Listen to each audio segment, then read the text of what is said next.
દેડકો અને ખિસકોલી। એક હતો દેડકો અને એક હતી ખિસકોલી।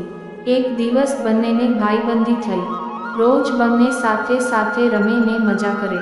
રમતાં રમતાં એક દિવસ દેડકો કહે, ખિસકોલી બાઈ, મારે તો પરણવું છે।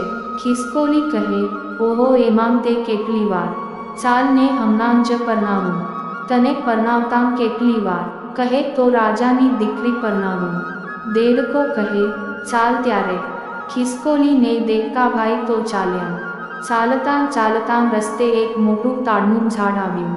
ખિસકોલીબાઈને ઝાડે ચડવાનું મન થયું। ખિસકોલી કહે, દેડકાભાઈ, તું ઊભો રહે, હું જરા આ ઝાડ ઉપર જઈ આવું। દેડકો કહે, ત્યારે મને તું ઉપર લેતી જાને। ખિસકોલી કહે, તો બેસી જા મારા વાંસા પર ને પકડી રાખ। દેડકો ને ખિસકોલી ઝાડ ઉપર ચડ્યા। દેડકાને તો ખિસકોલીએ એક પાંદડા ઉપર બેસાડ્યો। થોડી વાર થઈ ત્યાં તો ખિસકોલી સડક દઈને નીચે ઉતરી ગઈ ને દેડકાભાઈ તો ઝાડ ઉપર ડોળા વકાસી બેસી રહ્યા। દેડકો મનમાં કહે, પીછી સાથે દોસ્તી કીધી, તાડ પર કીધો વાસો। પરણવાનું તો કોરે રહ્યું, પણ ઉતરવાનો સાંસો। ખિસકોલીબાઈ તો આગળ ચાલી ને દેડકાભાઈએ ઉતાવળા થઈ મૂક્યું તે 100 વરસ પૂરા।